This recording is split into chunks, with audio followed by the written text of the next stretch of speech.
Om Swastiastu. Assalamualaikum warahmatullahi wabarakatuh. Salam sejahtera, shalom namo buddhaya, salam kebajikan. Perkenalkan, nama saya Nurse Niputu Emi Darmayanti, Sarjana Keperawatan, Magister Keperawatan. Saya adalah salah satu dosen di program studi Sarjana Keperawatan dan Pendidikan Profesi Nurse Fakultas Kedokteran Universitas Udayana. Sebagai seorang dosen, saya memiliki tanggung jawab untuk melaksanakan tugas Tridharma Perguruan Tinggi. Salah satunya adalah tugas pengajaran. Pada kesempatan kali ini, saya akan memaparkan tugas pengajaran yang telah saya laksanakan dalam mengampu mata kuliah Keselamatan Pasien dan Keselamatan Kesehatan Kerja atau yang disebut K3 dalam keperawatan. Mata kuliah Keselamatan Pasien dan Keselamatan Kesehatan Kerja dalam keperawatan memiliki bobot 2 SKS, di mana terdiri dari 1 SKS teori dan 1 SKS praktikum. Adapun deskripsi umum mata kuliah ini, mata kuliah Keselamatan Pasien dan K3 dalam keperawatan membahas tentang pemenuhan kebutuhan kesehatan dan keselamatan perawat saat memberikan asuhan keperawatan klien serta keselamatan klien. Aspek penting yang harus menjadi perhatian adalah mengatur lingkungan pelayanan keperawatan dalam pemberian asuhan keperawatan yang aman dari hazard dan risiko kesehatan di tempat kerja, baik di dalam maupun di luar gedung, serta keselamatan pasien. Adapun CPL dari mata kuliah ini terdiri dari yang pertama, mahasiswa mampu bertanggung gugat terhadap praktek profesional meliputi kemampuan menerima tanggung gugat terhadap keputusan dan tindakan profesional sesuai dengan lingkup praktik di bawah tanggung jawabnya dan hukum atau peraturan perundang-undangan. CPL yang kedua dari mata kuliah ini adalah memiliki sikap menghormati hak privasi, nilai budaya yang dianut dan martabat klien, menghormati hak klien untuk memilih dan menentukan sendiri asuhan keperawatan dan kesehatan yang diberikan, serta bertanggung jawab atas kerahasiaan dan keamanan informasi tertulis, verbal, dan elektronik yang diperoleh dalam kapasitas sesuai dengan lingkup tanggung jawabnya. CPL yang ketiga dari mata kuliah ini adalah mahasiswa diharapkan menguasai teknik, prinsip, dan prosedur pelaksanaan asuhan atau praktek keperawatan yang dilakukan secara mandiri atau berkelompok pada bidang keilmuan keperawatan dasar, keperawatan medikal bedah, keperawatan anak, keperawatan maternitas, keperawatan jiwa, dan keperawatan komunitas. CPL yang keempat, mahasiswa diharapkan menguasai prinsip-prinsip K3, hak dan perlindungan kerja nurse, keselamatan pasien, dan perawatan berpusat atau berfokus pada pasien. CPL yang kelima, mata kuliah ini diharapkan mampu membuat keputusan independen bagi mahasiswa dalam menjalankan pekerjaan profesinya berdasarkan pemikiran logis, kritis, sistematis, dan kreatif. CPL yang keenam, mahasiswa diharapkan mampu melakukan evaluasi secara kritis terhadap hasil kerja dan keputusan yang dibuat dalam melaksanakan pekerjaannya oleh dirinya sendiri dan oleh sejawat. CPL yang ketujuh, mata kuliah ini diharapkan akan meningkatkan kapasitas pembelajaran mahasiswa secara mandiri.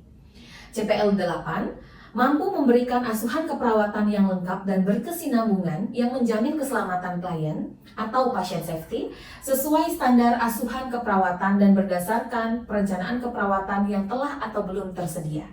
Dan CPL yang terakhir adalah mampu melakukan studi kasus secara teratur dengan cara refleksi, telaah kritis, dan evaluasi serta peer review tentang praktik keperawatan yang dilaksanakannya. Turunan dari CPL mata kuliah tersebut menghasilkan capaian pembelajaran mata kuliah atau yang disebut CPMK. Adapun CPMK dari mata kuliah ini adalah yang pertama, mahasiswa mampu menjelaskan konsep dasar keselamatan pasien di rumah sakit, mengkaji jenis-jenis insiden, dan melakukan grading atau penilaian terhadap pelaporan insiden keselamatan pasien. CPMK yang kedua, mahasiswa mampu menjelaskan konsep dasar K3 dalam keperawatan. CPMK yang ketiga, mahasiswa mampu menjelaskan konsep manajemen risiko K3 dalam keperawatan. Dilanjutkan CPMK yang keempat, mahasiswa mampu menjelaskan upaya pencegahan risiko dan hazard K3 dalam setiap tahap pemberian asuhan keperawatan. CPMK yang kelima, mahasiswa mampu menjelaskan konsep dan mengimplementasikan manajemen evakuasi di rumah sakit. CPMK yang keenam, mahasiswa mampu menjelaskan dan mengimplementasikan upaya pencegahan penyakit akibat kerja dalam keperawatan. CPMK berikutnya, mahasiswa mampu menjelaskan dan mengimplementasikan upaya memutus rantai infeksi, pencegahan bahaya fisik, radiasi, kimia, ergonomi, dan psikososial. Dan CPMK yang terakhir, mahasiswa mampu menjelaskan tren dan isu dan mengaplikasikan evidence base terbaru yang relevan terkait keselamatan pasien dan keselamatan kesehatan kerja dalam bidang keperawatan. Berikutnya, saya akan menjelaskan pendekatan yang digunakan dalam metode pembelajaran pada mata kuliah keselamatan pasien dan K3 dalam keperawatan. Pendekatan yang digunakan adalah DIE. Pendekatan pertama, delivery. Delivery adalah penyampaian materi oleh dosen kepada mahasiswa, baik secara luring atau tatap muka maupun secara daring atau online. Beberapa platform yang dapat kami gunakan yang telah disediakan oleh Universitas Udayana yang menunjang pembelajaran secara daring, yaitu ada Cisco Webex dan LMS berupa OASE atau dengan kepanjangan Online Academic Service for E-Learning. Dapat dilihat pada OASE, mahasiswa sudah secara lengkap dapat mengunduh mulai dari RPS, jadwal perkuliahan, penugasan, hingga materi-materi pembelajaran, baik berupa PPT dari dosen, e-book yang direkomendasikan, video-video pembelajaran, hingga forum diskusi dan juga kuis yang dapat nantinya digunakan untuk metode assessment. Berikutnya, untuk penyusunan materi didasarkan pada CPL dan CPMK yang telah ditetapkan untuk mata kuliah ini. Beberapa bahan ajar yang kami gunakan mulai dari e-book ataupun buku cetak seperti Smart Nursing, Nurse Retention and Patient Safety Improvement Strategy dengan author June Faber, dengan publishernya adalah Springer Publishing Company. Kemudian sumber lainnya, Quality and Safety in Nursing, A Competency Approach to Improve Outcome, Willie Blackwell, dengan autornya adalah Sherwood dan Brent Steiner. Selain itu, saya dan beberapa tim dosen lainnya juga telah menerbitkan buku ajar atau buku referensi yang terkait dengan mata kuliah ini, seperti buku yang pertama, Manajemen Keselamatan Pasien, dan buku yang kedua adalah berjudul Keselamatan Pasien dan K3, terbitan PT Sonpedia Publishing Indonesia. Kami juga telah menggunakan artikel internasional sebagai referensi dalam pembelajaran ini. Metode pembelajaran yang kedua adalah interaction. Interaction atau interaksi merupakan proses interaksi antara dosen dan mahasiswa yang mengedepankan partisipasi aktif dari mahasiswa untuk mencapai CPL dan CPMK pembelajaran yang telah ditetapkan. Adapun interaksi yang dilaksanakan pada mata kuliah ini dapat dilaksanakan dengan atau melalui metode Small Group Discussion atau SGD. Small Group Discussion atau SGD merupakan proses pembelajaran diskusi kelompok kecil di mana mahasiswa akan dibagi menjadi satu kelompok yang terdiri dari 9 hingga 11 mahasiswa dan didampingi oleh seorang dosen fasilitator. Dalam hal ini, mahasiswa akan berdiskusi secara aktif menggunakan kasus pemicu dari learning text yang telah diberikan oleh dosen pengampu sebelumnya. Mahasiswa akan mencoba mendiskusikan, menjawab, dan memberikan pendapatnya terkait dengan kasus pada learning text tersebut. Dan dosen akan memfasilitasi jika mahasiswa mengalami kesulitan dan mengarahkan jika terdapat hal yang tidak tepat terkait dengan kasus yang telah dibahas. Kemudian, selain small group discussion, mahasiswa akan melakukan student project, di mana student project ini mahasiswa akan melakukan diskusi secara mandiri dan dengan dampingan atau pembimbing dari dosen, dan mahasiswa akan mempresentasikan hasil diskusi secara mandirinya bersama kelompok untuk kasus yang telah diberikan sebelumnya atau berdasarkan kasus pemicu yang telah diberikan pada awal penjelasan RPS mata kuliah ini. Jenis interaksi berikutnya adalah praktikum. Karena mata kuliah ini terdiri dari satu SKS praktikum, maka mahasiswa akan diajak untuk melakukan pembelajaran di laboratorium untuk mencapai kompetensi-kompetensi yang diharapkan dapat dicapai pada mata kuliah ini, seperti penggunaan APD, pelepasan APD, cara menjaga kebersihan tangan atau melakukan kebersihan tangan, melakukan identifikasi pasien dengan tepat, hingga mencegah atau melakukan edukasi pencegahan pasien cedera akibat jatuh yang dilakukan secara demonstrasi atau praktikum di laboratorium dengan pendampingan dosen fasilitator untuk masing-masing kelompok. Interaksi berikutnya dapat dilakukan atau dilaksanakan oleh mahasiswa melalui plenary atau pleno. Pleno ini merupakan pelaksanaan pembelajaran kelas besar yang mempresentasikan hasil diskusi pada saat mahasiswa melakukan SGD. Jadi, mahasiswa akan membahas atau memaparkan jawaban atas learning text yang telah dibahas sebelumnya pada saat SGD, di mana setiap kelompok akan diwakilkan oleh 1 hingga 3 orang mahasiswa untuk presentasi, dan mahasiswa lainnya akan memberikan tanggapan ataupun jawaban, dan terakhir akan disimpulkan oleh dosen pendamping masing-masing learning text atau yang membuat learning text dan mendampingi mahasiswa pada saat pleno. Metode yang terakhir adalah asesmen. Asesmen pada mata kuliah ini dilakukan secara objektif dan transparan. Objektif karena setiap proses pembelajaran seperti small group discussion, plenary, student project hingga praktikum telah dibuatkan rubrik penilaian yang dijadikan acuan untuk setiap dosen untuk memberikan penilaian kepada setiap mahasiswa. Selain itu, asesmen dilakukan secara transparan karena setiap mahasiswa sudah dipaparkan mengenai persentase atau proporsi nilai untuk masing-masing kegiatan pembelajaran yang dilaksanakan. Asesmen dilakukan secara formatif dengan bobot 60% yang terdiri dari SGD 15%, praktikum 15%, student project 15%, dan plenary 15%.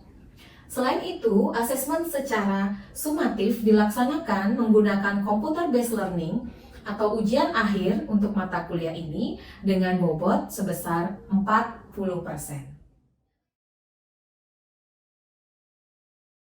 Baik, selamat siang adik-adik semua. Siang. Gimana kabarnya adik-adik? Baik. Baik, siang ini kita ketemu lagi untuk mendiskusikan topik tentang keselamatan pasien, khususnya konsep dasar keselamatan pasien di rumah sakit. Sebelum kita mulai, seperti biasa kita awali pertemuan kita dengan doa. Apakah ada yang bersedia untuk memimpin teman-teman yang berdoa? Ya, silakan. Baik teman-teman semuanya, doakan saya pandu, berdoa menurut agama dan percaya masing-masing, berdoa dimulai. Doa terdapat di akhir. Ya, silakan duduk adik-adik.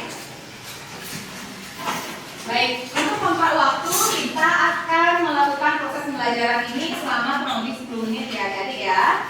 Untuk berikutnya saya akan menyampaikan learning outcome dari pembelajaran ini.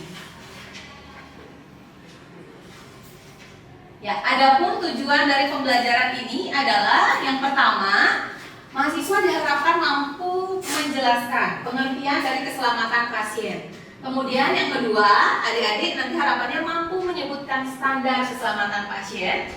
Yang ketiga, adik-adik mampu menjelaskan sasaran keselamatan pasien. Dan yang terakhir, adik-adik akan paham mengenai faktor-faktor yang memengaruhi keselamatan pasien.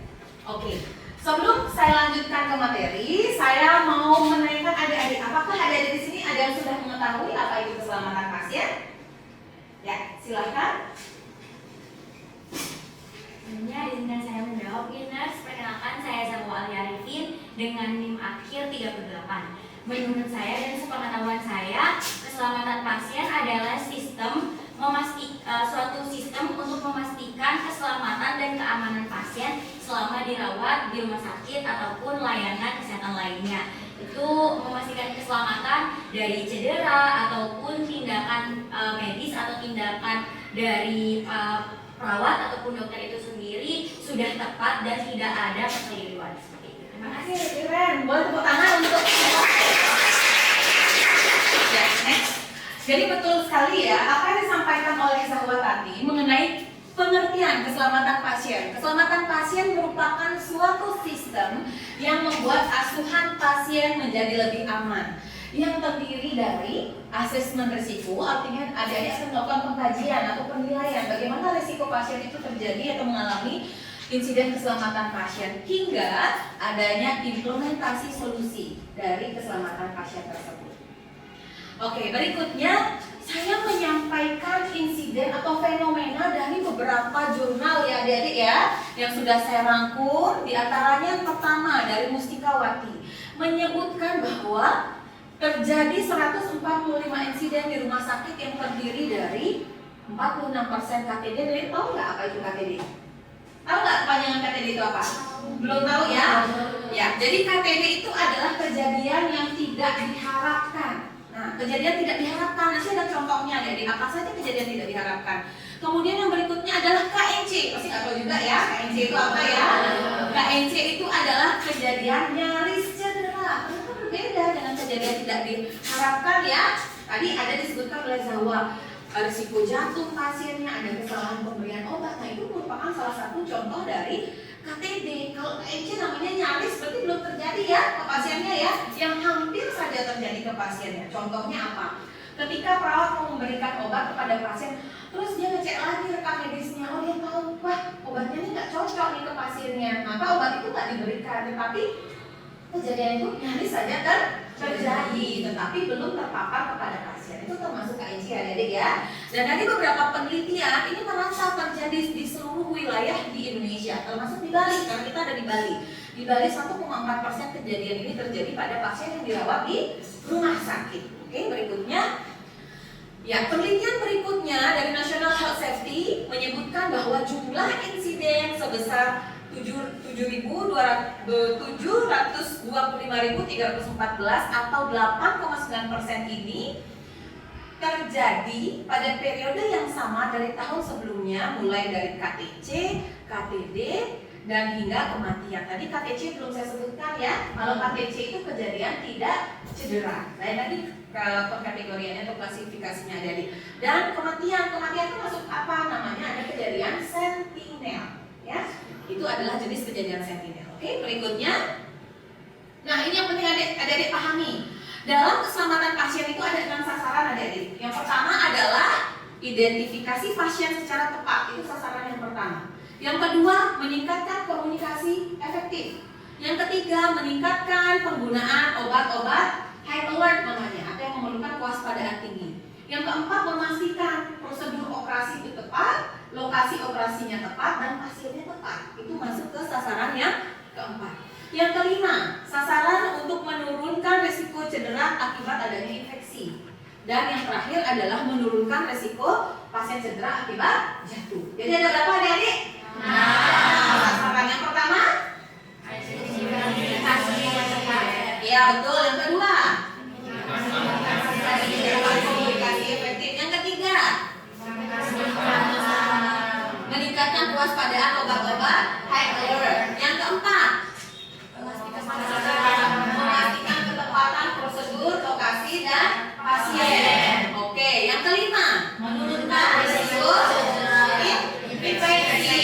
Yang keenam baru menurunkan risiko cedera akibat terjadi. Oke, good. Berikutnya, kita mulai dari sasaran keselamatan pasien yang pertama. Nah, ini untuk mengidentifikasi pasien. Mohon diperhatikan, ada 2 hal penting yang ingin saya sampaikan pada adik-adik. Ketika mengidentifikasi pasien, gunakan kalimat terbuka. Apa saja yang diidentifikasi? 1. Nama pasien.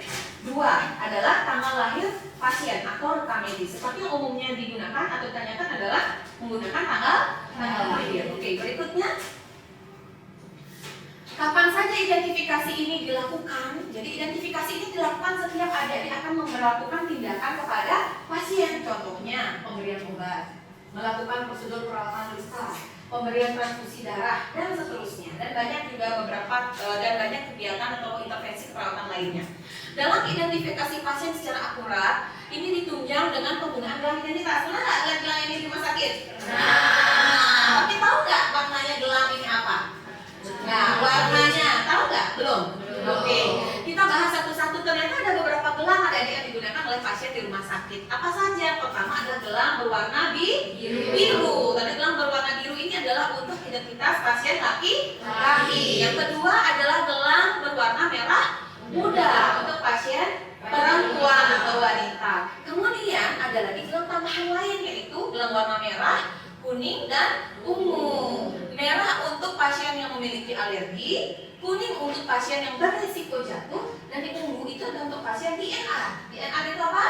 Do not resuscitation. Artinya pasien yang sudah dalam keadaan menjelang ajal, kematian, dan segala tindakan yang diberikan tidak akan bermanfaat, sehingga secara medis diputuskan pasien tersebut mengalami DNR.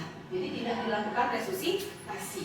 Oke, berikutnya sebelum kita ke sasaran keselamatan pasien yang kedua, nah ini ada ilustrasi kasus pasien. Silahkan adik-adik baca dan boleh bantu saya, satu orang untuk pertanyaan yang pertama, satu orang menjawab pertanyaan yang kedua. Silahkan, siapa satu orang untuk pertanyaan pertama? Ya, silahkan Yuka.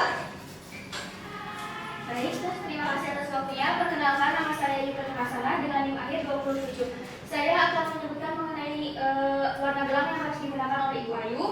Dikarenakan Ibu Ayu seorang perempuan, maka beliau memakai gelang berwarna pink. Kemudian dari ilustrasi didapatkan bahwa pasien melahirkan anak kembar 3 yang terdiri dari 2 anak laki-laki dan 1 anak perempuan. Maka Ibu Ayu menambah gelang, ditambahkan gelang 2 warna biru dan 1 warna pink. Kemudian dijelaskan juga bahwa pasien memiliki riwayat alergi parasetamol dan telur. Maka Ibu Ayu juga harus memakai gelang berwarna merah. Jadi kesimpulannya Ibu Ayu memakai 5 gelang, yaitu 2 pink, 2 biru dan 1 berwarna merah.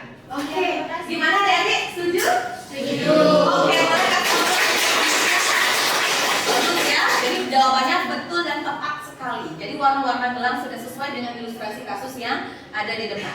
Sekarang kita akan lanjutkan untuk membahas tentang sasaran pasien yang terakhir. Sorry, tadi 1 sampai 5 sudah. Sekarang yang terakhir ya, yaitu sasaran untuk mengurangi resiko pasien cedera karena jatuh. Ya, jadi apa saja yang dilakukan? Ada namanya pengkajian resiko jatuh pada pasien. Dan ini tergantung dari kategori usia pasien ya adik ya. Tentu akan berbeda antara pasien anak-anak dan juga pasien dewasa maupun lansia. Oke. Apa perbedaannya? Mulai dari pengkajian, formulir yang digunakan untuk mengkaji saja berbeda. Kalau dewasa namanya skala pengkajian Morse, anak-anak Humpty-Dumpty, dan untuk yang lansia menggunakan skala Edmondson. Ya. Jadi apa makna dari hasil pengkajian inilah yang nantinya menentukan apakah pasien itu berisiko tinggi jatuh atau tidak. Ketika dia berisiko tinggi jatuh, maka pasien ini harus dilakukan satu intervensi untuk mengurangi cedera pasien itu jatuh. Ya, untuk mengurangi pasien cedera akibat terjatuh. Selain itu, ada tindakan-tindakan lain juga yang harus diperhatikan perawat ketika ternyata hasil skornya pasien ini ada pada berisiko tinggi jatuh. Oke, berikutnya. Nah, ini hasil pengkajiannya. Tadi saya bilang berisiko tinggi jatuh. Kapan dia dikategorikan berisiko tinggi jatuh? Ketika skornya lebih dari 7, itu masuk ke kategori risiko tinggi atau sangat tinggi pada pengkajian untuk dewasa. Apa tadi sih? Skala pengkajian untuk dewasa menggunakan apa? Morse. Oke, good. Kemudian pada anak-anak, kalau risiko tingginya skornya lebih dari 12, apa nama skala pengkajiannya? Humpty-Dumpty. Berisiko tinggi pada psikiatri, skor lebih dari 90. Apa tadi untuk psikiatri? Edmondson, ya. Oke. Lalu untuk hal lainnya, pasien akan nantinya dipasangkan gelang. Tadi gelangnya warna apa? Kuning. Ya, good. Warna kuning. Dituliskan di sana identitas pasien. Biasanya sudah ada barcode ya, itu yang ditempelkan pada gelang identitas pasien. Oke. Berikutnya.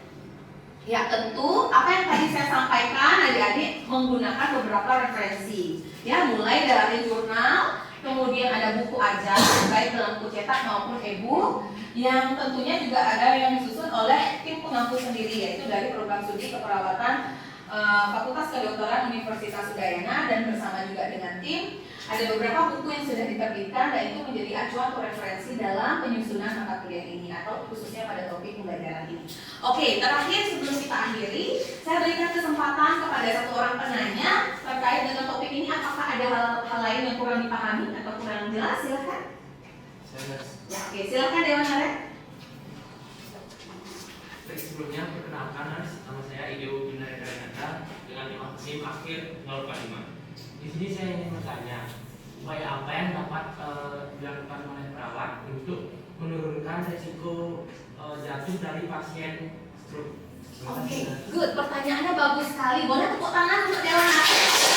Ya, jadi yang bisa saya sampaikan tadi yang pertama kita bisa gunakan gelang kepada pasien untuk menandakan bahwa pasien ini berisiko jatuh. Gelangnya tadi warna kuning. Setelah itu perlu diperhatikan ketika pasien stroke dengan hambatan mobilitas fisik, terlebih misalnya tidak ada penunggu pasien, maka untuk mencegah terjadinya cedera akibat jatuh, pasien harus dipasangkan keamanannya dengan apa? Bed rail, ya, kanan dan kiri harus dipasangkan bed rail. Selain itu, jauhkan benda-benda berbahaya lainnya yang nantinya akan atau beresiko bisa mencederai atau melukai pasien, ya, baik itu di meja, mungkin mejanya jangan diletakkan terlalu dekat dengan pasien, yang dijauhkan, apalagi ada benda-benda tajam seperti pisau mungkin yang digunakan untuk mengupas buah untuk yang diberikan kepada pasien, ya. Selain itu, karena pasiennya stroke mungkin mengalami hambatan mobilitas fisik, dia hanya BAK dan BAB di tempat tidur nggak masalah, tapi ketika dia mampu ke tempat tidur dengan ke kamar mandi dengan bantuan perawat ataupun penunggunya, maka harus diperhatikan lantai yang licin juga bisa meningkatkan risiko jatuh, maka harus dipasangkan label ya atau tanda ya berupa segitiga warna kuning dengan gambar orang yang terjatuh. Ditambah juga di bed pasiennya atau di depan pintu kamar pasien diberikan label segitiga dan dengan gambar pasien jatuh. Nah, jadi itu akan memberikan warning kepada perawat lainnya atau tugas lainnya bahwa pasien tersebut memang pasien yang berisiko tinggi jatuh. Begitu, Dewan Haren, jelas? Penjelasan saya? Oke. Baik adik-adik, mungkin demikian yang bisa kita diskusikan untuk topik keselamatan pasien siang hari ini. Bagaimana? Sudah jelas semua? Sudah. Sudah tidak ada pertanyaan? Tidak. Cukup ya? Cukup. Baik, sebelum kita mengakhiri, tadi karena kita awali dengan doa, kita akhiri dengan doa. Silakan kembali mungkin Angga untuk memimpin teman-temannya mengakhiri pertemuan dengan doa. Berdiri. Ya, silakan.